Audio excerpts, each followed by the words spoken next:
MovieWeb.com.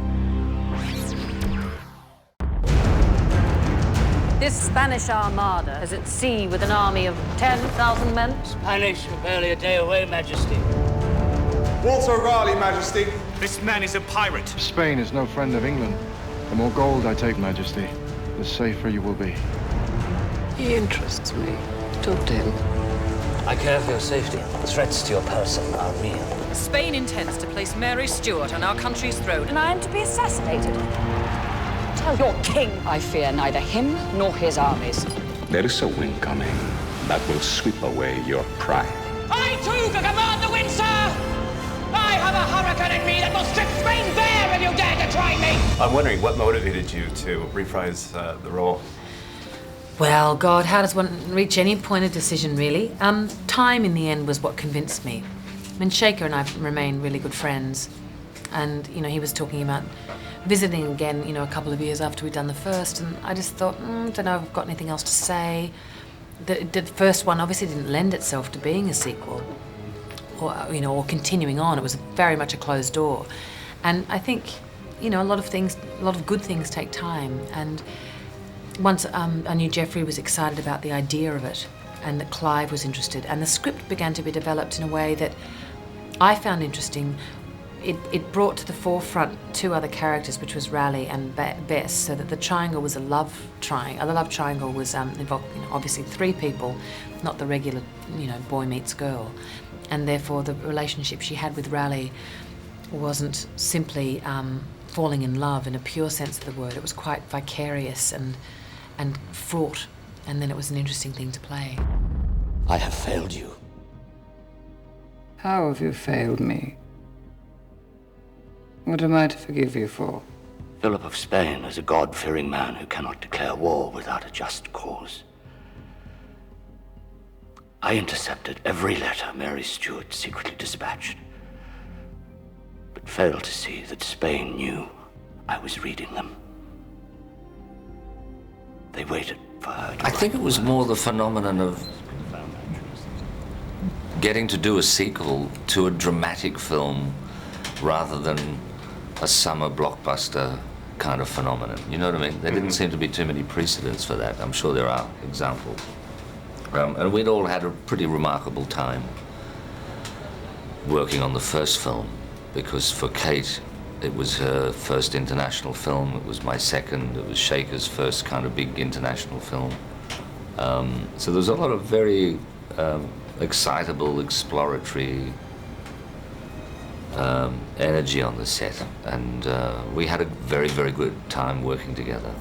So the idea of going back to do something as pleasurable as that 9 years later, where there was a substantial gap of time between it, and with people having gone off and done many other different things, there was a rarity to that opportunity.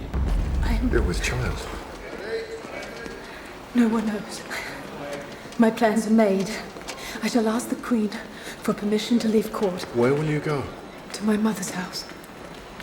I'm a ward of the Queen. I can't court a man without her permission. I can't marry without her permission. As for having a child...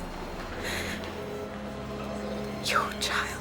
Well, as far as it goes, how were you cast in the role? And as well, can you tell us a little bit about your character? Shekhar had seen me at the Tokyo Film Festival in Somersault, and he kind of got the idea of possibility of me playing Bess from that, and I went and did an audition for him in London.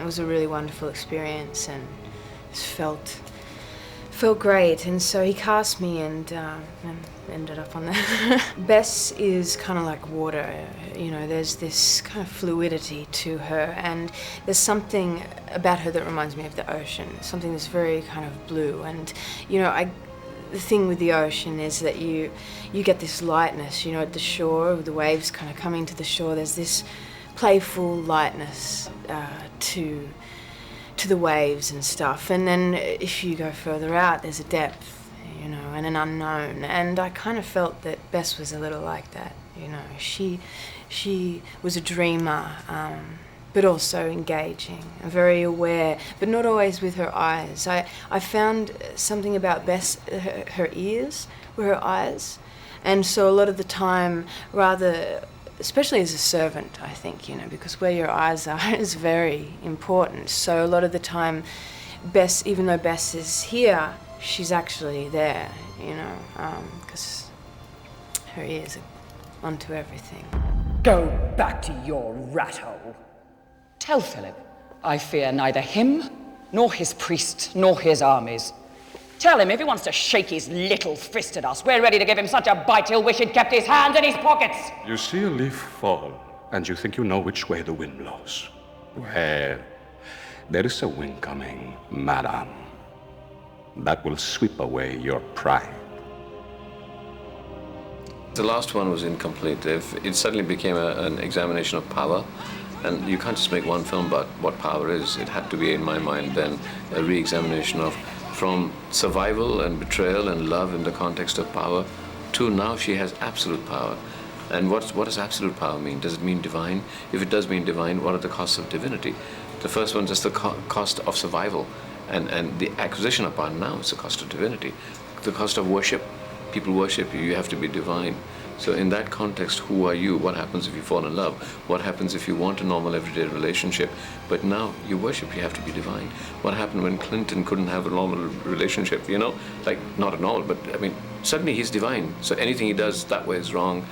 Diana became divine. It's these people that come into absolute in our consciousness, people we have to worship, and the cost of being worshipped.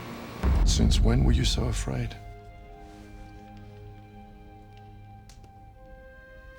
I'm always afraid. Kill a queen, and all queens are mortal.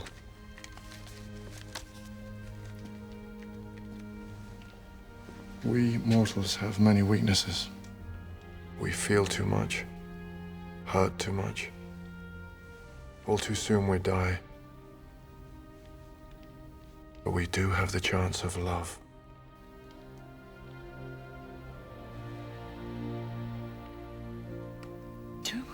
The first thing is usually directors, to tell you the truth, before the script even is who's directing it. Just because I think more and more that that's the most important thing. It's a director's medium, and you can have a great script, and if he's not a great director, it won't be a great film.